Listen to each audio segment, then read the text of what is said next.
Okay, today I'm going to show you my pattern to make a snowflake tatted table runner.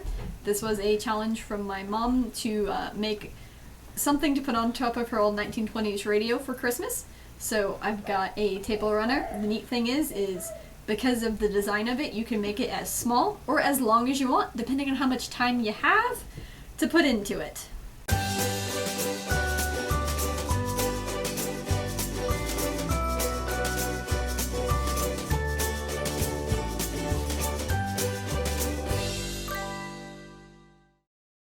Hi, this is Sarah from Modern Homemakers, and this is going to be the Tatted Snowflake Table Runner.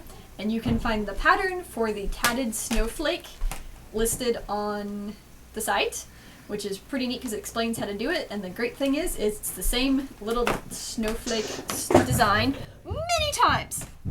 And it's great because you can make them in stages, you can make them as many as you need to, and then just join them all together. On this one, because I made it for my mom for Christmas, I made it in white and a butterscotch color. You can make it in whatever colors you want, and for the thread I used the size 5 crochet thread just because it was bigger. It would make a lot of these a little bit faster. So this one is a nice project because I did manage to do this in between working about a 60-hour week in under a week. So we're going to make the 5-pointed, or the tatted snowflake design. So I'm going to start with my 3 clover leaves that starts with a basic ring of 3 double stitches, then the picot loop, which I don't add in, 1, 2, and 3. If you need to see this a lot slower, definitely check out the original video because this is a little bit more advanced than that original video. 2 and 3. I'm gonna make one more. And I like to start with making the first set of the clover before I join anything, just so that I have something to hold on to. And since I'm using the size 5 thread with the slightly smaller needle, it jumps up, it bunches just a little bit, and the great thing is you just pull it through. It's not gonna break. Aha, success. Okay, I'm gonna tie that knot just so it stays in place, and kind of flip it, but you don't actually have to flip it. Make it move to where you need it. 2, 3. Okay, and the second ring's going to be 5 picot loops separated by 3 double stitches. I'm going to join the first one into here. Going to make the rest in a second. And 1, 2, 3. Now the next picot loop, which I don't count. 1, 2, and 3. Okay. Yeah. Took a second. And the third picot loop. 2, 3. 1, 2, 3. The fourth one. 1, 2, 3, and one more for this ring. 1, 2, and 3. Okay, I'm going to go ahead and close off this ring. And to try and keep it from bunching up, just going to hold it there and pull. Just fix as you go. Okay, I'm going to make another knot there. And every time I make a ring, I always start it right at that knot. Okay, I'm going to make the last ring of this, which is going to be 3 picot loops separated by 3 double stitches. I'm going to join this first one. 1,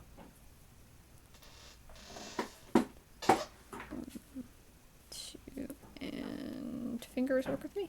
3. Okay, I'm going to make another picot loop, which I don't count.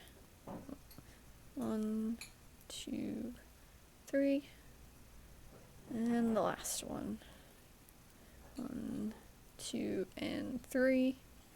Okay. And I'll close that.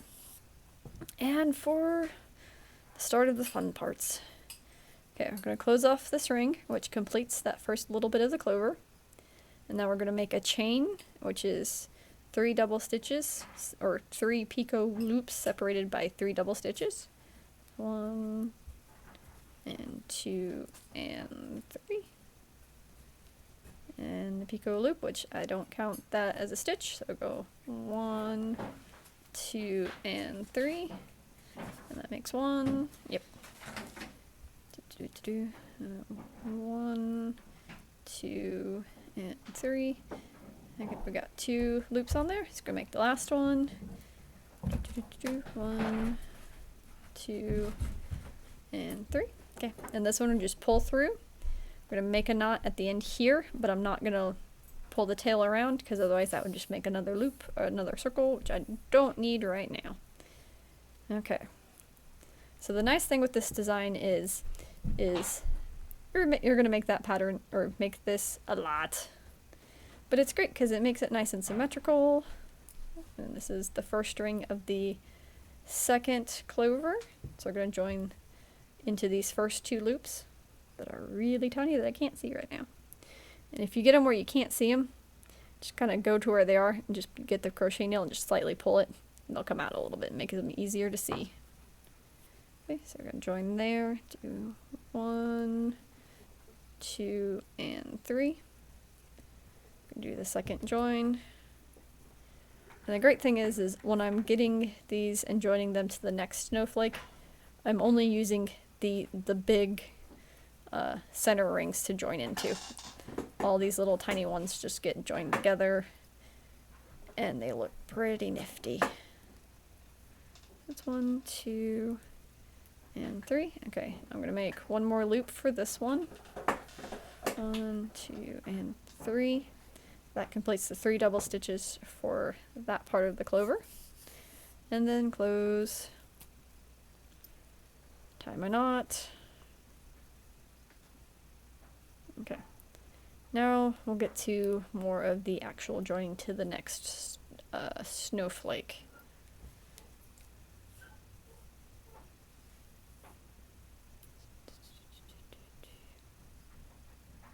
Okay. For this one, because I'm going to join into the side here, I'm going to make one open loop. Just get that. And which will join into a different snowflake. 2, 3. So now that gives me the first joined picot loop, the second free picot loop. We're going to grab the one that I made previously. We're going to add it in to the middle ring. And then I just get sneaky, use my crochet hook, and just pull it through.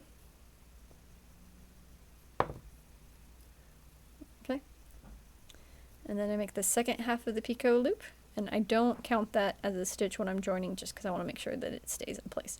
I'm going to do 3 double stitches, 2 and 3. Okay, now we've got 1, 2, 3. The 4th double stitch is going to be joined into this loop right here. And in a minute I'll show you what that looks like when you actually get it completed. And join there, slide back on the needle just a scotch, and that flipped around. Okay, and so that's the back half of the picot joining stitch, and we're going to do 3 double stitches, 1, 2, and 3. Make the last, I think it's the last, 1, 2, 3 picot loop. Let's see, 1, 2, 3, 4, 5, yep. Then close this. The ever so snazzy end result is, ta-da!